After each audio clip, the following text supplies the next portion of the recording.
Okay. All right. You ready? Yeah, I'm good. Good morning, Mayor Joe Yelton. Council President Tim Salters here today to give you an update. Not the greatest news. We did have three new cases. 3 new cases today, so that puts us at 28. Yeah, puts us at, yeah. So, but they are all quarantined at home. Yep. And everybody they've been in contact with has been contacted. So, not the best of news, but And that's our typical protocol too. So those 3 cases, they found them quickly. Once they were tested, notified. The people that they came in contact were in self-isolation. These people were self-quarantined. So that puts our total caseload at 28, and I think we have 6 active cases. And a question that I've got about what's an active case. So an active case is somebody that had been tested positive, and then you've got that 2-week window of self-quarantine.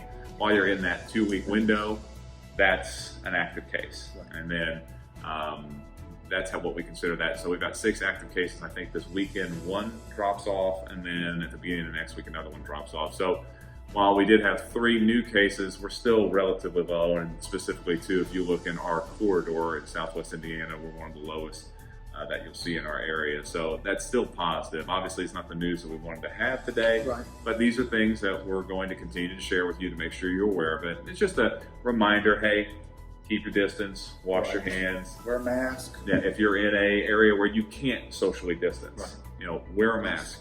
And we do encourage people to go outside and enjoy being outside, because that's one of the best things that you can do right now. But other than that, that's where we're at caseload wise. So, and other things going on are Forbes Road project has started. It is restricted travel.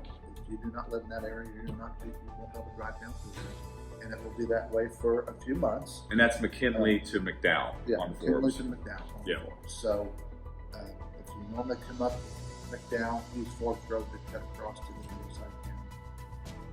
You use Wilson Avenue, an alternative, because that will be closed for a few months. This is a paving drainage project. It's really $1 million project. It's a big project. So, and it's needed. It's really needed for this area. So for the next several months, you might want to avoid that area.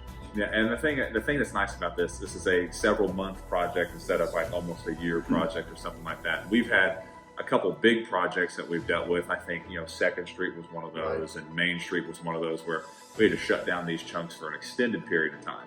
This is one that's going to be relatively short. It's still going to be frustrating. We understand that, but at the end, we're going to have those draining issues taken care of that we've had huge problems with up on Forbes Road, and we're going to get that area nicely paved, which that's kind of been a nice little cut through that a lot of our city uses to get to the other side of town.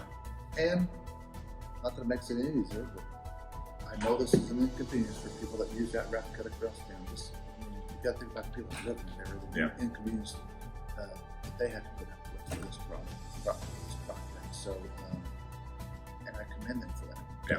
Hopefully, in the end, it's going to be a great project, take care of a lot of drainage issues, and it'll all be better. And that area will be repaved, which is desperately needed for that spot. So we're kind of excited about that. And then we'll just kind of give you an update. We're still planning on fireworks. Just trying to figure those things out. Right. Just trying to make plans to make sure we're putting everything out on the table. I mean, that's what the mayor and I want you to know, that we're committed to the fireworks moving forward. Obviously, we had some tests last week.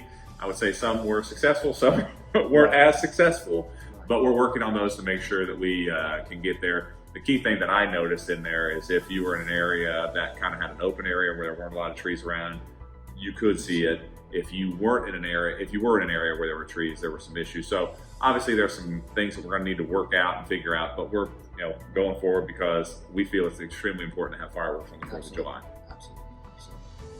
Other than that, I got no extra news. So Mayor, it is time for your line. Remember, keep your distance. Have a good one.